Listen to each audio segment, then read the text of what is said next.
All right, everybody wants to go ahead and take their seat. We do want to thank all of you guys for being here today. If you don't know me, my name is Kimberly Randall. I work at the Lister Health Center for Health Policy. Over the last year, we've spent a lot of time dedicated to merging the gap between research and policy in the realm of sustainability. And so today, I'm very excited to bring together a panelist of experts in the Birmingham community to talk about the ways that policy impacts multiple varieties of business and industry throughout the city. So in order to get started, I do want to have our guests introduce themselves and give a little bit of introduction about who they are and what they do and the expertise that they're going to be bringing here today. If you guys are interested, this will be recorded as well. So we do have a Zoom recording for people that want to share this later on that will be available on our website coming tomorrow. And all right, Victoria, I'll let you get started. All right. Thanks, everybody. Thanks for inviting me to be here today. My name is Victoria Miller, and I work with the Alabama Rivers Alliance. The Alabama Rivers Alliance is kind of an informal partnership with various nonprofits and groups working towards bettering water in the state of Alabama. Our partnership works to, build partnerships around the state, unite people working in their own watersheds with a larger alliance, and then also promote the idea of sound policy and sound water enforcement of that policy as well. My position with the Alabama Rivers Alliance is as the advocacy assistant. I joined in the last year after doing 2 years of AmeriCorps with Houston River Keeper, and I'm extremely happy to be on board helping just to increase communications out to our alliance partners and bring in their stories and promote them, as well as working on some environmental policy at the state level, which is a large part of the work we do at Alabama Rivers Alliance. My name is James Little. I'm the co-owner of Filter Coffee Parlor here in 5.0. See a lot of familiar faces in this room. I didn't bring any coffee today, so I'm sorry. No sample packs today. But again, my wife and I were the owners. We've been open since 2019. And the reason I'm here is because of COVID. Over the last 2.5 years, my shop, along with a variety of other local homes, restaurants, service industry-based businesses, have all been part of a discussion about sustainability in Birmingham and what systems are and aren't in place. Because if you're not aware, there's a beginning and an end in sustainability here in the city for a business owner. It's the middle section that's missing. So there's quite a few of us that have all been kind of at the table per se, who have recently been having conversations. But part of it's not walking the walk, it's also talking the talk. We actually, over COVID, have decided that it wasn't quantity over quality at our shop, it's quantity over quality. So we actually do, just like the containers you're eating out of today, are world-centric containers from Blue Root, which are compostable products. We do the same thing at our shop. We recycle compost. All those things to be as green as possible when we serve our products. So it's not about the impact within our four walls, there's also the impact our products make once it leaves our four walls. So I look forward to chatting more about that with you all. Hi, good afternoon. My name is Thomas Jewell. I'm a senior planner for the city of Birmingham. I have a background in public transportation planning. About 3 years ago, I realized that I needed to know more about land use planning, and I was really intentional in that, and kind of shifted careers to land use planning at the city of Birmingham. In that role, I do a variety of land use regulation, both enforcement and improving our land use regulations, trying to make them more sustainable, more equitable. My group, the long range planning group, has historically kind of been the de facto sustainability group, or what exists of sustainability group within the city of Birmingham. That has started to change with the current administration. There's been more cross-departmental sustainability initiatives. My group is still very much plugged into sustainability efforts and chipping away kind of at the edges of sustainability within the city of Birmingham. Really looking forward to talking with you today. Thank you. Well, Victoria, we'll start with you again. So to get started, the first question I have for you guys is, what is the most valuable experience that you've had when engaging in policy work? All right. So in my work at Houston River Keeper, I collected over 400 interviews with anglers all up and down the Houston River watershed, just about how they interact with fishing, where they like to go fish, how many of fish they eat in the month, because I don't know if you guys know, but every major river in Alabama has a fish consumption advisory on it, where there's contaminants in the river that are unsafe for long-term exposure. So I gathered this data and crunched the numbers and produced a report out of that. And then went to the state to try to present this data to the Environmental Management Commission and ADEM, our state's Alabama Department of Environmental Management, just cover them acronyms. And we followed all the procedures. I wrote a report. I gave them my slides ahead of time and was very excited to go and speak with the EMC about what I learned. And unfortunately, we were told that I didn't follow some tiny little thing that wasn't written down somewhere. I didn't give them my presentation 10 days in advance, so we were not allowed to speak at that opportunity. But it was a little bit eye-opening for me that just because you have the research and the data, you can't always get it to where you want it to go. But we were subsequently invited to come back and meet with the fish tissue team about that. So that was kind of exciting for me. It feels like I've been knocking on the door for 2 years here, and now I'm finally getting invited to come back into the space a little bit. So that was very valuable for me. Thanks. Well, for me to answer this, I actually have to take a step back.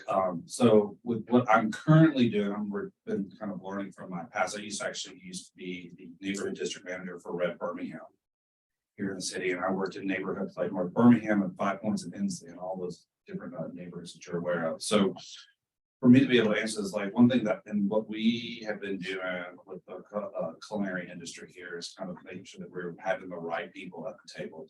Because one of the things that I learned at Red was that a lot of the time, even though a group wanted to have some type of policy changes or laws changed or something like that, that not everybody was always at the table. So I always learned that it was always best to make sure whether it's the negative side and the positive side, but finding a way that everybody could be at the table and work together on the policy changes, because then it gives room for everybody to kind of get what they want. Valerie Abbott one time told us in a meeting where there was a group of us fighting to change an ordinance in the city, and she told me one time that if both parties walk away unhappy, you've done your job.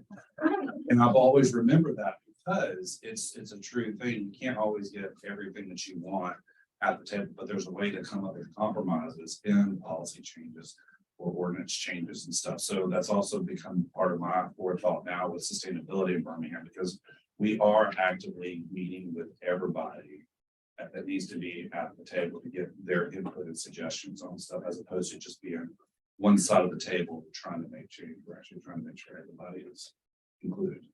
So inclusion is. Sure.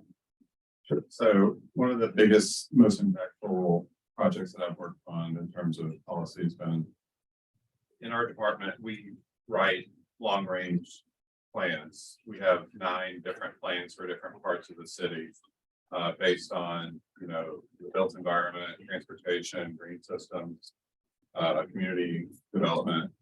And every planner's worst nightmare is writing a plan that just sits on a shelf. It's like if a tree falls in the woods, doesn't make a sound. Well, if a planner writes a plan, and it's never implemented, did that plan ever mean anything? And recently, a group of staff at the city have been working with UAB Live Health Smart Group on the Grand Challenge. And that has been some of the more rewarding work that I think I've done in recent history. Seeing policy and seeing plans and recommendations actually implemented at such a quick rate. We're implementing sidewalk improvements, crosswalks, pedestrian infrastructure, increased bus shelters, transit, all this multimodal infrastructure, green space improvements that, could have taken years, if ever, to be implemented. We're implementing in 6 months to a year time. So that has really highlighted the need for the city, in my estimation, the need of the city to work with, especially UAB, its higher institutional partners, higher education institutional partners, to implement policy and implement change. So I think that's a really great segue into our next question, which is talking about what are the biggest hurdles in effective policy making? You obviously have examples where it works, but what's an example of one of those? Sure. So I'll say On the implementation side, again, is where I see the biggest issue. And to me, locally, it's a mismatch between the size of the issue and the size of the resources to address the issue. There are just a number of issues that face any mid to major city in the US that those cities are just not equipped to address in the traditional ways that we've always addressed them, which is again why we need to work with institutions like UAB to find innovative ways to address any number of things, stormwater, infrastructure, all the way to viewing violent crime as a public health issue. And all those things need to be viewed in a more innovative way. And I think that's probably our biggest challenge. Thanks. Can I interrupt you real quick? We have a rogue panelist over here. Who's ready to join the panel.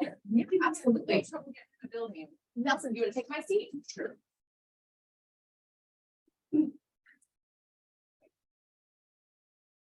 All right. These aren't going to be at all. All right, so Nelson, do you want to take a couple minutes to introduce yourself and who you are? And Sure. Hey, hey, I'm Nelson Brook. I'm the Black Warrior River Keeper. If you haven't heard about River Keeper, it's a nonprofit organization based here in Birmingham. And I've been the River Keeper for about 19 years now. And we're an advocacy nonprofit focused on clean water. And we advocate on behalf of initiatives that clean up water pollution, hold polluters accountable, and encourage our state and federal regulatory agencies to do their job. We exist because, unfortunately, most of the regulatory agencies in Alabama have chosen to go light on holding polluters accountable and allow a lot of pollution to occur where it shouldn't be happening. And so my job is probably viewed by many as controversial, but that's the nature of the beast. We have to get in there and advocate for what's right, and it makes people in powerful places unhappy. But that's why we exist, to try to change the status quo and make things better for everybody in Alabama. all right. Well, to get you caught up to speed, the two questions that we've had so far are: what is your most valuable experience when engaging in policy, and what's the biggest hurdle? My most valuable experience is not a positive one, but you learn from defeat. So watching how the pork is ground in the greater Birmingham area has been pretty eye-opening. I learned early on that while keeping water clean for everybody should be a no-brainer for everybody in the room, there's apparently a lot of really powerful interests that don't feel that way. And they go to great lengths to control the system and try to hold the state back. So the example is the Stormwater Management Authority, which was a prize example of a regional cooperative working on keeping our streams and creeks and all the water resources in the greater Birmingham area clean. And it was a cooperative, and this entity worked on behalf of all of its member municipalities. Long story short, development and industrial interests with a lot of power and political connections undermined that agency and disbanded it by getting all the different member cities to pull out their funding and telling them that they could do it themselves cheaper, that it did not end up panning out well. And we have a much weaker stormwater oversight system, which is of course not holding polluters as accountable as they used to be. So what I learned from that is that to segue into the second question, there are unfortunately, there's a lot of corruption going on behind the scenes. The attorneys with Balch and Bingham, one of which is now in prison for corruption involving another matter, had a backdoor key to the coffee room at the county commission. And so what we understood is they were in there lobbying on a regular basis and had an all access pass to get stuff done.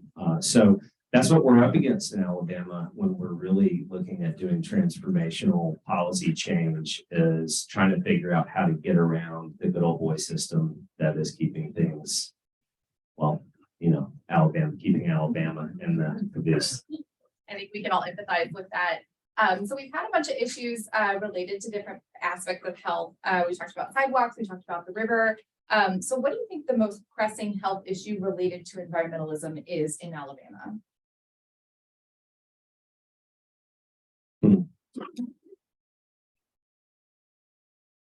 That's a toughie. Lack of equitable access to clean water and air. And for the reasons that I just mentioned, we just don't have regulatory agencies that are protecting those resources to the degree that they should for the greater Birmingham area, the Jefferson County Department of Health, and then our state Department of Environmental Management. Oftentimes look the other way and don't hold polluters accountable. And so we could have much cleaner air and water in our area than we do. And unfortunately, we don't have very clean water and air as a result. Victoria? Yeah, like much of Nelson said, I agree with industrial pollution is one of the great evils that still lies out there in Alabama. Industrial and agricultural pollution, of course, being allowed to dump forever chemicals in our waterways. And one of the biggest hurdles we deal with is that you have to educate people on the issue to get them engaged and involved and to actually implement change. So with the issue of forever chemicals, there's a lot of prior education that people need to even learn what it is or how it could impact them on a long-term basis. And of course, hazardous waste is still disproportionately placed in low income and minority areas in this country. So and in Alabama, and that's one of the very pressing issues as well, if you ask me. We're all kind of like talking on the same topic. Notes for this question. It was like climate change, air pollution, lack of healthcare, poor infrastructure, water quality. I mean, like in our world, in the service industry world, it's food waste. It's what's going to the landfill. It's what's not being done in the city. It's the ripple effects of the landfills and where they are near residential neighborhoods and like what's coming to that. Because I mean, there's a stat that I had to use the other day for something that just last year alone, 35.3 million tons of food waste go to landfills each year. If you think about it, because it's just at the landfill, I mean, it's just the gases and things that generate just from the landfill itself not only impact the healthcare of those that live around it, but also impact the atmosphere that we're in. Global warming, droughts, I mean, all of those things are currently going on in the world right now. I mean, it's look at what's happening in Jackson, Mississippi right now with their water. They're boiling water right now. I mean, their local health departments had to jump involved with that. So I think there's just a variety of those things that are pressing to me or pressing health issues. But for here in Birmingham, it really is a lot of it is these things. But in my world that I'm in, it's sustainability, it's recycling, it's those kind of things, food waste and stuff. Sure. So in my work, I think the thing that kind of scares me the most right now is urban heat island effect.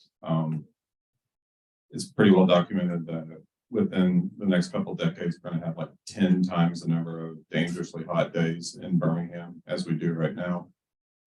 As a city, as in many cities, we have allowed our urban tree canopy to be just decimated to the levels that they are today. We've required things like outrageously large parking lots that are just, blacktop asphalt parking lots that retain heat and just, dissipate it into the air just for, hours after the sun goes down. It is going to be, in my opinion, it's going to be one of the major public health issues facing us in the next 5 to 10 years. And yeah, we absolutely need to be working and doing more to address it by planting trees, having more green systems and less parking and more of all those good things. So kind of on the flip side of that, what do you think is a project happening in Birmingham or Alabama that deserves more recognition? Yeah, so related to that, the Quaco Council is starting an initiative called Cool Green Trees, which is a program to address urban heat island effect, and to the Jefferson County Health Department's credit, they are funding a decent bit of their work. They're going to be identifying, they've already done a lot of this work, identifying places where urban heat island effect is the most prevalent within Jefferson County. They did that actually in partnership with some faculty here at U of B, and they will ultimately be, planting trees and doing other things to try and mitigate urban heat island effect in some of our most impacted and vulnerable neighborhoods. So this one was actually kind of tough, but it just one that really relates to the conversations that I'm in is recycling. Because whether it's all the things that you've heard here with water pollution, landfills and stuff, a lot of it comes down to what we're consuming and where is it going? Where does it end up? And that's when it comes to the culinary world and the restaurant world. That's where a lot of us are trying to figure out, like, what can we do within our walls, and then how do we actually go from our walls outside? And that's the problem. There's a beginning and an end in our world, and there's not a middle for the culinary world in Birmingham. Like, I can do as much recycling and composting and using compostable products and make as much as I can in-house. There are all these entities where I can go drop my recyclables and things off, but like, what is the in-between that's like connecting us all together? So that's the biggest trick to me, biggest, especially for Birmingham. It's because when you look at what City of Tuscaloosa has their own recycling center, their own glass pulverizer, where any of us can be in Tuscaloosa, drop off our glass bottles, is picked up the city, puts it through their glass pulverizer, and then they sell it off. They work with local construction companies to take those glass bottles that they've broken up and they use it for infill in construction projects or asphalts or roads and stuff, or they sell it off to manufacturers that are in Nashville, Atlanta, and Mississippi and Florida, where you can actually get glass bottles made. So it's just for here in Birmingham, there's a lot of almost like, it seems like things are just in the culinary world where you have to create your own system because there's not a real system for us just to tap into. So that's why there's right now, there's a lot of us having these conversations of like, what would it take? Does a group need to be created for us in the culinary world that can help with implementing, developing a recycling program for us, or any of the other things? There's not even really incentives in Alabama for businesses like you see in other cities to incentivize us to be more sustainable within our four walls of our business. It's just up to us just to figure out the system of it and look at the way cost of goods is going up, and that just continues. So you want to be sustainable, then you have to pay for a more sustainable product. So it's the challenge is a much greater thing when it comes to sustainability in the restaurant world, though, just because you don't have to make it yourself right now. And so that's kind of like where we are. May not be a specific project, but something we don't think about a lot in Alabama, the river state, is the amount of water flowing through our state. Because we have rivers everywhere, over 130,000 miles of rivers throughout the state. We don't think about when the water dries up, what's going to happen. And we are starting to see that in the Midwest and the Mississippi. And some scary articles have come out about the Mississippi River drying up. So we think about when that water quantity goes down, then how we're going to get rid of the amount of waste we already have now. So just to the advocacy groups horn a little bit. I don't think the majority of people in the greater Birmingham area realize how many organizations we have that are doing great work to clean up water and air, which is, pretty vital for all of us. So on the air side, GAS is a great air quality organization. They also work with PANIC in North Birmingham and the Southern Environmental Law Center Birmingham office, and they're doing great advocacy work around clean air initiatives that benefit all of us, particularly the communities that are most affected right next to all of these industrial facilities that we have in our area. And then on the water side, the Alabama Rivers Alliance and multiple riverkeeper organizations, Black Warrior Riverkeeper, but also Cahaba and Coosa Riverkeepers. And we all partner with each other on initiatives, including the Southern Environmental Law Center, to hold polluters accountable and create awareness around the lack of regulatory and enforcement activity by the agencies that should be doing that. So putting pressure on them to do a better job for all of us and feeding information to the media and the public so that we can all be better informed and better advocate for a better tomorrow. So on the topic of advocacy, we're kind of coming into a time where when people want to get involved with civic engagement, they're told just make sure that you vote. But we're in a presence where voting may not be enough anymore. So going back to the bare minimum and the basics, what actions can each person in this room take to get involved in these initiatives? Well, what I just said is a good segue. You can get plugged in with your local advocacy organizations that are coming up with novel things that we can all do outside the box to put pressure on institutions and agencies to do more and innovative things so that we can progress further and quicker. Because I think we all know Alabama is oftentimes seen as the red caboose and slow to change and slow to progress forward. And that's for a lot of poor reasons. And unfortunately, it all points back to politics. We have limited home rule and all of our politicians are centered in Montgomery. So it's actually a really good playing field for special interests and polluters to control politics in one place. And that's what's happening. It's what's been happening for generations. And so if we're going to change that, we got to do more than just vote. We got to lobby. We've got to get active with organizations. We've got to think of innovative ways to push the organizations and institutions around the state to stop clinging to the status quo and change now, damn it. I agree with that. Definitely get involved in every local environmental organization that you like involved. My personal philosophy is try to pick one subject that you're extremely interested in. Something that you can't be an environmentalist in every subject every single day, but there may be a particular issue you're interested in, like recycling in one neighborhood or just access to the creek in a neighborhood, getting people clean water. I'm going to stop going on. Pick one issue that you're extremely interested in and then find a local group or a local commission that meets about that issue regularly. There's planning boards for every town and county and region of the state. There's water planning boards. There's a water quantity.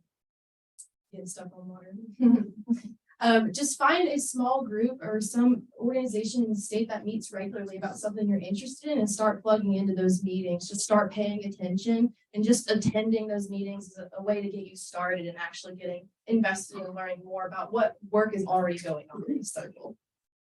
I told this story to the panelists earlier, but I think a really great example of that is up in Huntsville. My mom lives in South Huntsville near Grissom, and she walks on Ditto Landing, which is on the Tennessee River, every single morning. And every morning she walks and she complains that there's no trash cans along the path that you walk. And obviously that accumulates in dog waste and litter and, it's not great for the environment. And so for weeks I listened to her complain about the fact that there were no trash cans. I'm like, Mom, have you done anything about the fact that there are no trash cans here? And she's like, no. So there happened to be a similar meeting to what Victoria is talking about with the Tennessee Valley Alliance and River Alliance is what they're called. And it was at a church and it was from 5 to 7 and just talking about different ideas that they could do. And she marched in and she said, why are there no trash cans? They're like, we've never thought to put trash cans in before. And within 2 weeks, there were trash cans along the pathway. So sometimes it really is as simple as what Victoria is saying. Attend one meeting something you really care about, trash cans in my mom's defense. And sometimes you can make change just because of that. Before like my time with Rev and even going into my time with Rev Birmingham, I used to be a neighborhood officer here in Birmingham, here in 5 Point South. One thing I used to tell residents when they would call or complain about stuff where like, well, why has this not been done by the city? I would always tell them like, why wait, just do it yourself. Because sometimes it's just better just to kind of just take the initiative and just start, because you just never know, just taking the initiative might create that fire, might create kind of ignite something within you, be like, I want to be part of change. So it's just like with what my group is doing, some of the culinary restaurants are doing, we have all seen ourselves an issue. And so we're trying to, without knowing that there is a system in place, we're trying to on our own to come up with a solution ourselves. Because sometimes the best idea is it's not just tapping into something, that's just seeing that there's a problem And there's no other solution out there. Well, you know what, let's create the solution ourselves. So sometimes it's kind of going out on your own sometimes can be very rewarding, because there was a city councilor one time, Miriam Witherspoon at a city council meeting one time said that when it comes time for you to go, how do you want to be remembered? Is it what you did or what you built? And that's something that has always resonated with me through my time as a neighborhood officer in Rev, and even like what I'm doing now at our coffee shop and getting involved in at the table with sustainability. It's like, what do I want my mark to be when my time comes? Or how am I helping to make change without just waiting for change to come knocking at my door though? So that's always something that, because it can be very rewarding, because it's pulling other people to the table and kind of feeling like this idea or this solution and everybody's kind of sharing the same idea. You know, it's the ripple effects of not only rewarding to you, but rewarding to your community, your city, and your state. Yeah, I think these are all great ways. To follow up on what Nelson said, you know, GASP is currently working on an initiative called the Green New Deal, which is, you know, a local version of the National Green New Deal, which we heard about a couple of years ago. They're currently working on developing a set of policies that they'd like to see implemented locally and regionally. I think that's a great opportunity that people, such as anyone from the public, can get involved in. Neighborhood meetings were just mentioned. I think attending your neighborhood meetings is important. I've attended hundreds of them, and almost all of them, there's no one in the room under 60 years old. So if you can start attending neighborhood meetings, that is a very good way to have face-to-face interaction with not only your city councilor, but also people on the executives. I mean, that's our legislative side of the city. And that's an important distinction. That's our legislative side of the city. There's the whole other executive side of the city, which is the administration plus, you know, staff such as myself, who are presenting things to the city council. So there are also, you know, folks such as myself at those meetings that are there to listen to residents. And if, you know, the only people in the room, people that want to make sure that the vacant lot next to them is cut, that's, you know, what we hear. So going there saying, I need to see X, Y, and Z from my elected officials, from my city, I think that's a great way to get involved. I think if people embark on this journey for the first time, there's so much paralysis about what do I do first and how do I do that? So I think the last question we're going to end with before we go to the audience is, what piece of advice would you give people who are doing this for the first time? And I'd like to break it down into what's one thing that you should do and what's one thing that you shouldn't do. Sure. So I think one thing, besides attending your neighborhood meetings, which I think is critically important, one thing you should do, I once heard a city councilor say that if he got 3 phone calls about a subject, he considered that a hot item. So call your city councilors, call, you know, the various city departments related to issues that you have, you know, or that you see, or areas that you'd like to see progress on. While I encourage everyone to come to city council meetings, and if you feel so inclined to make an impassioned statement during the public comment period, I think sometimes those kind of go off the rails. So I would say, if you do something, be concise and know what you're asking. But there's no reason you have to do it, you know, at a public forum like a city council meeting. All, you know, including the mayor and all city councilors, have publicly available contact information that you can find. And I promise you, they do see them and they do read them. Something that I would kind of suggest as the first step is, you know, before even reaching out to a group or anything, it's like, think about the things that drive you and that you're passionate about.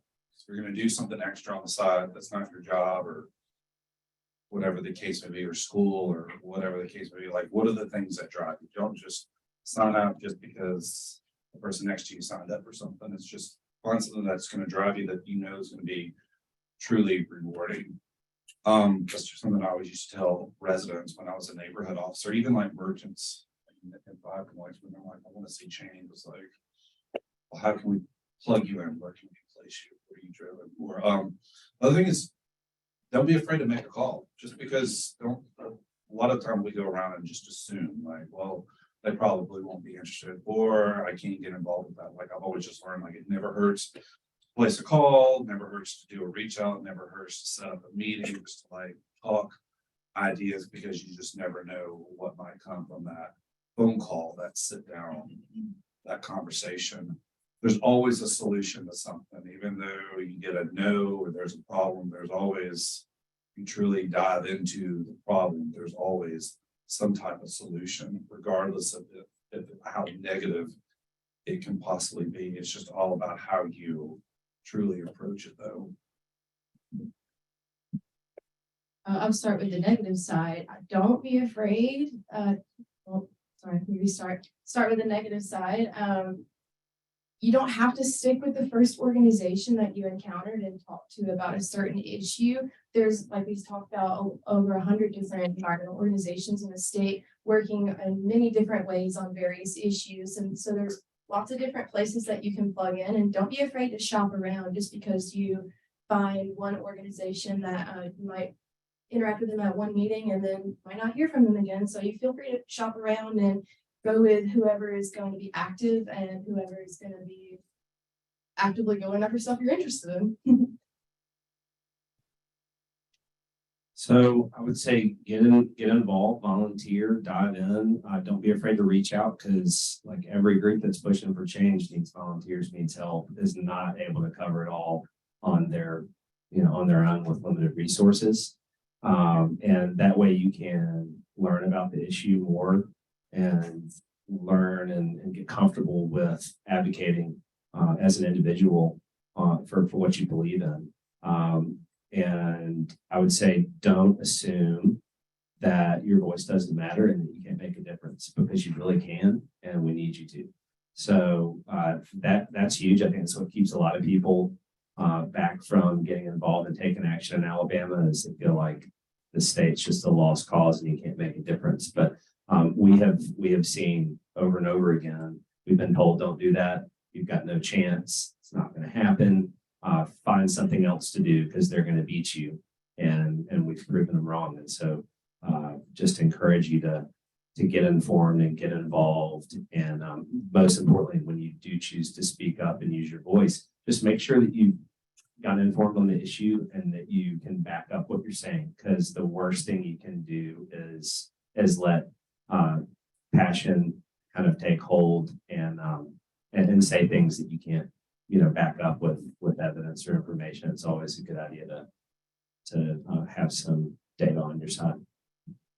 All right, well, we have about 15 minutes left for questions from the audience. Because this is a panel, whenever you ask your question, specify whether you want all of them to answer it or just one in particular. So does anybody want to get started? Yeah. First of all, thank you all for being here. Thank you for the work that you represent. I think it was James, is that right? A question specific to you. Compared to pre-COVID times, what has been the impact of the cost of combustible containers on the service industry locally? Can you afford it? Second part of the question is, what can we as an institution do to support these kinds of sustainable business practices? For example, pre-COVID, when we were having a lot of people in-person meetings, a lot of meals, thanks to the leadership of Dr. Julie Price, we developed a list of vendors who only serve in combustible containers, didn't use plastics. That's who we ordered our lunches from. What else can we do to support this? So 2 questions. All right, so it is costly. Because if I wanted to, at my coffee shop, I wanted to get the cheapest cups. It's like you're paying pennies. But when you look at like just to have the World Centric, which World Centric is like the Cadillac of combustible products. I mean, you're going from like cents to like 2 or 3 cents per cup to like 20, 30 cents.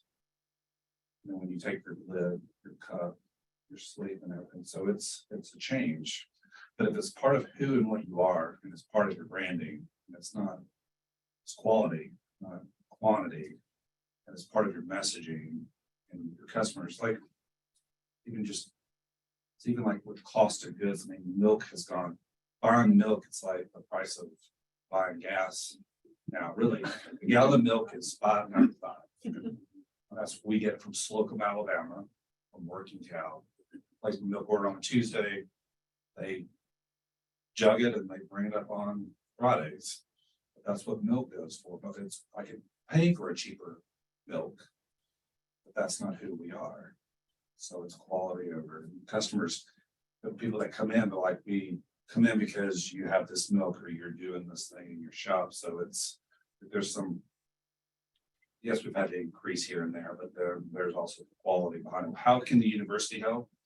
I mean, the university has already been helping because I've already been able to get plugged in with UAD sustainability with Baby Ingram and her group, which has been great to kind of get tied in and hear how the university is wanting to be more sustainable on and off campus. And they do want to support businesses that are being sustainable and locally owned and all that. So it's been great being in the realm of UAD's footprint, because they have been very supportive. But I think there are more things that could be done. It's just, what are those things? Because I know like Bambi is trying to get more of the departments and offices and all the, the medical schools and all that be more sustainable with what they're purchasing or using and stuff like that. But it's just, sometimes you have to just take small little steps here and there.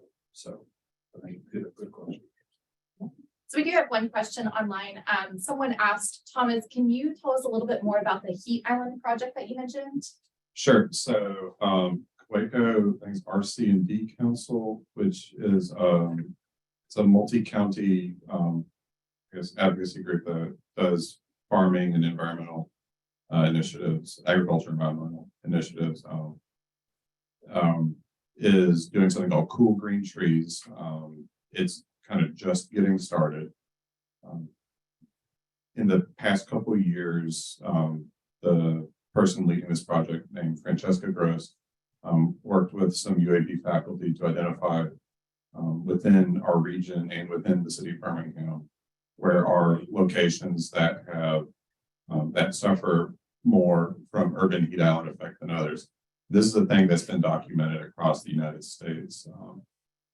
I saw a study that said that in some metropolitan areas, there are neighborhoods where on exact same time, it's 12 degrees hotter in that city, in that neighborhood, than another neighborhood within that city. And more often than not, those neighborhoods that suffer from those higher temperatures have lower incomes and are more often have more Black residents. And that generally holds across every major metropolitan city in the United States. So what they did was identify those locations within the city that are at most risk of urban heat island effect. And that's generally, you can kind of think of it, if you have a car that has a temperature gauge on it, says, oh, outside it's whatever degree. I have a car like that, and when I park in an asphalt top parking lot, it'll say something crazy like 110 degrees, which I know it's not 110 degrees outside, but it is 110 degrees in that parking lot because there's no trees. So the sun is just beating down on a blacktop asphalt parking lot that is radiating heat. And the more you have that in a neighborhood, the more susceptible they are to urban heat island effect. So after identifying those locations, they are working with the County Department of Health to identify locations to implement tree planting initiatives to ameliorate or to mitigate those that urban heat island effect. Yep. Thank you. And just to note that one of the LHC staff members is actually doing the GIS work on that, and we have a write-up being done that will be launching in January. So if anybody's interested in that, you can access the Lister Hill Center website, and we'll have a full write-up on the work that we're doing. Yeah, it's really exciting work. All right, who else has a question for our panelists? Sorry, this isn't a question, but I just wanted to plug in because my work is related to what they've been talking about. So I work for GASP, which a few of them have mentioned, and I'm the Green New Deal Fellow coordinating the Green New Deal for Birmingham. So I just wanted to plug in before we get too deep into questions. If anyone's interested in learning more about the Green New Deal for Birmingham, feel free to come up afterwards and I can give you my information. And the Alabama Rivers Alliance is a member of the Green New Deal as well, so. Well, Victoria, since you brought that up, do you want to give like a generalized overview of what the initiatives are for the Green New Deal? I honestly do not feel that I am qualified enough to accurately and capture that all in one statement. But a little bit more about the Green New Deal is it's just a new deal of environmental policies that could bring us into the next future more sustainably, and that's about as deep, as qualified as I feel to go into detail about. So as Harry mentioned, speak to her a bit more detail, and there's lots of amazing Green New Deal websites out there as well. Any other questions from the audience? Yes. You mentioned that the riverways are not clean water, but what about our drinking water? And also, there is no glass, to my knowledge, there's no glass recycling at all in Birmingham right now. And the Birmingham Recycling and Recovery, for some people, there is no recycling pickup. If you go there, there's no sorting, and I've lived in other places, there's always sorting, so it's like, where does this stuff really go? I don't know. James, do you want to take that one? Cycling, water pollution. I will say just from the research that we have done in this, it's crazy. It's like there has been recycling, like the Alabama Environmental Council has done recycling, glass recycling. There used to be this group called Kinetic or something like that did stuff before. It was a husband and wife. They were doing glass recycling, but it's the weight, it is the cost of, and it's the weight of the glass. It's also, a lot of it is just even the cost of being able to take it somewhere. I think the Alabama Environmental Council at one point, they were actually, before they closed the facility, they were actually shipping it to like Georgia or somewhere like that. So it wasn't even being used here in the state. So that is a big thing because a lot of it does go out to the landfills and to the waterways. Because then there was like this number there was a number that someone had given me and I heard someone speak on. But it's just like when it came to like the gases in the landfill that, like the average thing right now for landfills, when you think about the 35.3 million tons of waste that goes in the landfill, it generates about 11% of global gases that's released. And they're expecting by 2050 that 11% is going to go up to 70%. So I mean, that just shows you like if we don't do anything now, have policies in place for recycling. I mean, it's like, where do you start? Because it's just mounting up. I mean, the cities, what I've learned just through some recent conversations with the city and what his team is doing at City Hall, just to kind of dust off some old plans, share some new perspectives of stuff that maybe down the road, there could be a recycling center like Tuscaloosa where residents can go to drop off at these trailers that are scattered all over the city. You can recycle your glass, but right now it's just up to us. I mean, there's really not, besides UAD's recycling center, like where else would you go to recycle? Technically, what you drop off at your home that's picked up on whatever your designated day is taken out to 41st Street over in Avondale, and that's where a lot of our recyclables are ended up. And a lot of the times it's not separated, it's all contaminated. And someone's having to go through what's dumped there and hand sort everything out to put it into piles. I mean, that's our sustainability system. A lot of the times, if you ever watch, I've seen this before, you can sit at Saturn and watch the trucks go by, and half the time debris coming out of the trucks because it's just buzzing by on 41st Street to the recycling center. So I mean, so there is a problem, and it's just what's the solution? So, And I guess to speak a bit more about drinking water, by and large, we do have very clean drinking water in Alabama right now. But as the cost of water treatment goes up and as the forces of climate change and water quantity goes down, we're going to come into areas where we may not have as clean drinking water as we had before. I encourage everyone to check out their water utilities consumer confidence report and just keep an eye on what may be found at your local water utility. Well, yeah, I mean, it's not to get too scary, but the Safe Drinking Water Act hasn't been updated in a while. And so there are a lot of chemicals, emerging contaminants, forever chemicals and whatnot that are not covered. And so while we do routinely meet top marks in the Birmingham system, the Birmingham Water Works Board, there are a lot of things on the horizon. So the PFAS, PFOA, PFOS, the forever chemicals, there's thousands of them. EPA is working on a new regulatory standard for those. And so all of the drinking water providers across the country, including BWWB, are going to have to upgrade treatment significantly at great cost to meet those standards to treat that stuff out of the water. So what does that mean? It's in the water now that we're drinking. But you can't avoid it by drinking bottled water. Basically the only thing right now that is possible to get those out is reverse osmosis. And that is costly. And it also, there's some water waste associated with that. And then for glass, you can recycle glass at Target. Yeah. But I have no idea where that's going. I mean, that's the real thing though, is where is all the waste that we produce going? And that's the end of the day question. I know when it first was pulled off of the roster at the city of Birmingham recycling, curbside recycling, AEC was filling the void, the Environmental Council, because they got Lafarge, a quarrying and concrete manufacturing company, to take it. And they were pulverizing, like you said, Tuscaloosa is doing, and it was being turned into concrete and other commodities. So it's really about innovation, and it's about incentives for innovation if we want to see something different happen. And even on just for stats, because the gentleman was asking earlier just about like cups. So things to think about 50 million disposable cups go into the landfill every year.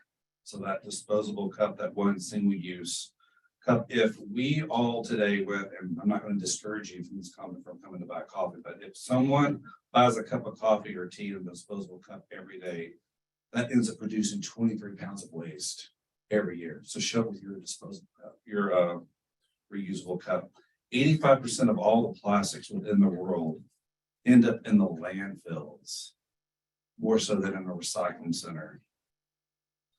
And I told you about the 35.3 million tons of waste. A sit-down restaurant uses between 3,000 to 7,000 gallons of water every day, which is about an average of like 5,800 or over 2 million gallons of water per year in the service industry. Though, so when you talk about water usage and waste and stuff, I mean, that's the numbers are, and they're growing. It's just eventually, you know, the droughts are happening out and eventually be here. I mean, plastics end up in our watersheds and stuff. And like, how can we be more than just single use in our country? We're in Birmingham. So.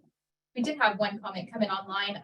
They said that you can take glass in Birmingham to the Rage Room. So I don't know if you guys are familiar with that. It's a new business where you go in and they give you a baseball bat and you hit a bunch of stuff. It's very cathartic. But they actually recycle all of their glass. They'll take it from you and they'll recycle it down. So if anybody's looking for it. Yeah. All right, we have time for one more question before closing statements. Does anybody have another question for our audience? I think James, your point that's so unique relative to public health is one of our unique challenges in public health is you young folks go out there, you take a time like COVID, and we make one policy in public health to try to stop the spread of disease and not allow reusable cups. And then all of a sudden we have to figure out how to come back and say, wait a minute, it's okay. We're not going to spread infectious disease by people bringing their coffee cup into a coffee shop. And that's what we're challenged with, are these balancing acts. And that's what you signed up for, and it's the best part of what we do. Any other questions? All right, well, so for our panelists, I do want to give you guys just a minute each to kind of go down the line and any lasting note that you want our audience to take away from today, whether it's your contact information, which would be great, how to get in touch with you guys, and any, kind of last advice that you would give for the people here today.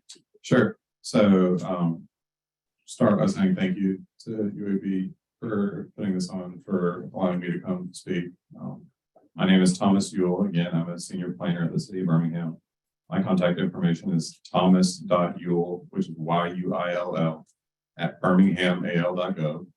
I'm happy to take an email and talk to anyone here in this room about any number of topics related to what I do. I think the thing I would leave you with is to get involved in your local government. Attend a city council meeting one time. Attend your neighborhood association meetings. When there's something that interests you that is being heard by, something like our planning commission or any number of our bodies, see if you can make time to attend that meeting. And if you feel like it, make a public comment either for or against, what you're hearing. Thank you again for letting me come talk. And thank you, Abby, as well for the invite. It's been great. I mean, I've connected today with people that I hadn't connected with, so this is actually very rewarding for me. But I'm James Little, and you can contact me at james@filtercoffeeparlor.com or swing by the shop anytime. I'll stand there and chat coffee with you and sustainability at the same time. It all can flow together. The one thing that I will say as a takeaway is everyone matters. You matter. You have a voice. No doesn't always mean no. And there's a solution for everything. And I think sometimes a lot of people will get discouraged on one of those things, but we all do matter. And everybody does have a voice, and there is a place for everybody. It's just where it is that. Yes, this has been a wonderful experience, truly. My name once more is Victoria Miller, and you can reach me at vmiller@the-Alabama Rivers Alliance if anyone's ever interested. And I also have only been in this field for the last 3 years. So if anyone is trying to break into the environmental nonprofit field from UAB School of Public Health, I actually did that. So I'd be happy to talk to anyone and give career advice as well. One lasting thing I want to leave you with is find those nonprofits or existing organizations in your area and add them on social media. The very least you can do is add them on Facebook or Instagram or whatever social media you like to use, and start getting involved, start listening and getting your ear on the ground of what may be going on if you're not already. Nelson Brook, Black Warrior River Keeper. My email is nbrooke, BROOKE, @blackwarriorriver.org. Parting thought is, if you care about pollution and health and climate change, we are in ground zero here in Birmingham, Alabama. Alabama Power's Miller Steam Plant on the Locust Fork of the Black Warrior River is the #1 CO2 emitting power plant in the entire country. Most people here don't know that. It's a well-kept secret by our massive corrupt utility. And so if you want to see change happen, this is the place to make it happen. And in the meantime, if you pay a power bill on a monthly basis, we have the second highest residential utility rate in the nation. So they are not only polluting our lungs and our environment, they are taking way too much money out of our pockets, and then they're using that to lobby to keep environmental regulations low and the system the way that they want it to be rigged so that they can pass wealth on to shareholders. And so the situation is ripe here locally for a lot more people to get involved, make it uncomfortable for the power players that are holding our state back. And I welcome all of you to the fray. Thank you guys so much.